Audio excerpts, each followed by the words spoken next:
Simple comme un clic, arroser son jardin sans se lever du canapé. Ou encore, gérer l'éclairage ou un home cinéma.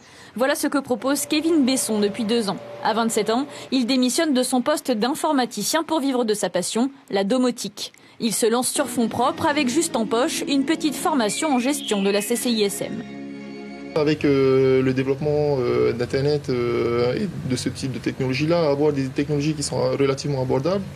Donc ce sont des technologies qui sont de plus en plus disponibles pour le client. Ceci dit, effectivement, un petit coup de pouce de la part du gouvernement sur l'exonération des taxes douanières, par exemple, pour des startups, serait un plus, quoi. Pas de coup de pouce particulier non plus pour Viniura Teinaori. Après 1 an de développement, il lance sur fonds propres son site de référencement des restaurants de Tahiti. Choisir sa table en fonction de son budget, de ses goûts et de sa localisation. Viniura continue de démarcher des établissements pour qu'ils figurent sur son site. C'est porteur dans le sens où tu as de plus en plus de monde justement qui allait sur les nouvelles technologies, donc qui utilisent les smartphones, Internet aussi justement. Et tu as aussi beaucoup de gens de l'ancienne génération, je vais appeler ça comme ça, qui aujourd'hui se voient que c'est facile, ça rend les choses beaucoup plus simples. Viniura tire ses revenus des bandeaux publicitaires de son site, encore insuffisant. Il doit donc jongler avec son métier d'enseignant remplaçant pour faire vivre sa famille. Aujourd'hui, j'ai une très grande motivation qui est là à côté de moi. Et c'est notre moteur. C'est le moteur justement qui fait que le site il va évoluer. Il y a un mur, on cherche comment aller à droite, à gauche. De passer ce mur-là, quoi. Passionnés par leur métier, Kevin et Viniura rêvent tous les deux de se développer, mais surtout de pouvoir en vivre. Les entreprises de demain ont aussi besoin de coups de pouce fiscal et d'une couverture Internet fiable. Bonsoir Tevaro Fritsch. Bonsoir. Vous êtes ministre de la relance économique et de l'économie bleue, mais aussi de la politique numérique. Alors on l'a vu dans ce reportage, ce n'est pas la volonté qui manque chez nous, un petit coup de pouce fiscal. Est-ce que ce serait envisageable? C'est ce que demandent ces jeunes entrepreneurs. Absolument, mais c'est effectivement le sens de nos ateliers d'aujourd'hui qui se sont tenus à la conférence économique. Nous souhaitons pouvoir faire de cette économie numérique une priorité, comme l'est le tourisme et l'économie bleue. Il y a aujourd'hui des dispositifs qui existent. Il faut savoir que le SCAN, qui est plus connu pour son coup de pouce à l'audiovisuel, a aussi une partie réservée au numérique. Et avec la DGEN, notre direction de l'économie numérique, il y a des dispositifs existants. Nous venons de lancer aussi un concours pour venir primer la création d'entreprises dans le domaine du numérique. Il y aura 6 prix qui seront décernés dans le numérique, l'agroalimentaire et aussi l'économie circulaire, qui iront jusqu'à 5 millions de francs. C'est-à-dire que c'est un véritable pied à l'étrier pour faire en sorte que ces jeunes, et les moins jeunes, puisque je crois qu'on est de l'ancienne génération, puissent se monter leur entreprise. Alors aujourd'hui, vous avez réuni les forces vives du pays lors de la conférence économique, vous venez de le dire, les séminaires, les forums, les conférences. Est-ce que cela aboutit à des décisions concrètes ? Absolument. La dernière que nous avons tenue au mois de mai nous a permis de peaufiner et de rendre concret le plan d'action économique, puisqu'il y a eu un collectif budgétaire au mois de juin, et donc il y a des opérations en cours, l'opération voiture propre, l'aide au commerce de proximité, l'aide à la création des entreprises. C'est issu de nos réflexions avec les organisations patronales. Et puis là, il y a pas mal d'idées qui sont sorties aujourd'hui. Alors concrètement ? Mais surtout, ce que nous attendons de cette édition-ci, c'est que vous l'avez dit, on fait venir des conférenciers d'un peu partout. Ce ne sont pas des spécialistes de la Polynésie française, c'est ce qu'on a voulu changer. Ce sont des gens qui ont réussi en matière de création d'entreprises ailleurs ou en matière de politique publique.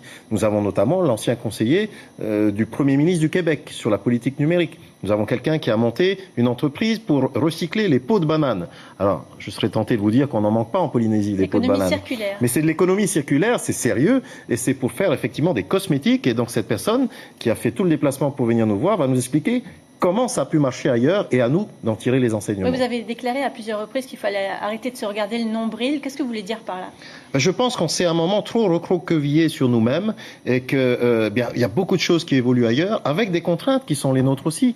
Tout le monde a dû démarrer à un moment, tout le monde a dû se lancer. Le Québec il y a 20 ans en matière d'économie numérique, mais il y a d'autres exemples. On aura par exemple quelqu'un qui va nous parler du tourisme chinois et des attentes précises de ces touristes chinois dans le Pacifique.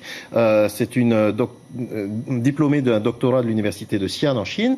Elle sera anglophone, mais elle va venir nous parler justement de ses attentes. On parle beaucoup d'investissements chinois, mais sommes-nous prêts à accueillir ces touristes? Je crois que c'est une conférence qui va intéresser beaucoup de monde, en particulier nos professionnels. Alors ce matin, le vice-président et ministre des Finances a donné les grandes orientations de 2017. Moins de solidarité, plus de soutien aux créateurs d'emplois. C'est l'esprit de ce budget qui s'annonce? Oui, le président l'a d'ailleurs annoncé. 2017 sera un budget de combat pour l'emploi, en fait, parce qu'on voit que nos indicateurs économiques vont mieux, l'économie va mieux, vous en avez parlé pour le tourisme, mais aussi dans les autres secteurs. On n'est pas à l'euphorie, bien sûr. Et la bataille qui reste à emporter, c'est celle de l'emploi. On a enfin inversé donc la courbe de l'emploi en redevenant positif, mais il y a un solde tel de personnes qui attendent d'avoir du boulot dans notre pays qu'il nous faut redoubler d'efforts, et chaque franc qui sera investi l'année prochaine par la collectivité sera pour créer de l'emploi. Alors, nos confrères de la Dépêche de Tahiti annoncent l'achat d'un 5e hôtel par le Samoan Frederick Gray. Il pourrait investir dans le futur Mahana Beach? Très certainement. Je veux dire, ça fait partie effectivement de la politique aussi du gouvernement d'ouvrir davantage notre économie aux capitaux extérieurs. On en a besoin. Il ne faut pas opposer les investisseurs extérieurs aux locaux. C'est complémentaire. Ça constitue aussi des opportunités de partenariat, de la clientèle nouvelle, parce que lorsqu'un investisseur étranger investit, il va vouloir remplir son hôtel, donc va nous aider aussi à remplir nos avions et nos hôtels. Et puis ça fait des clients pour nos prestataires. Donc pourquoi pas? En tout cas, la nouvelle démarche qui est adoptée pour l'instant, rien n'est sorti de terre en ce qui concerne le Mahana Beach. Sur le Mahana Beach, quelqu'un a fait rêver la Polynésie pendant des années. Malheureusement, ça n'a pas fonctionné la manière dont notre ancien président avait voulu mener ce projet. Edouard Fritsch a voulu aller au bout de cette logique, mais nous sommes déjà en train de préparer notre version du Mahana Beach qui consiste à être plus pragmatique, à faire un pas devant l'autre, mais vous verrez que bientôt les chantiers seront lancés, mais à la mesure de notre économie et pour le bien-être avant tout de nos entreprises polynésiennes. Bientôt quand ?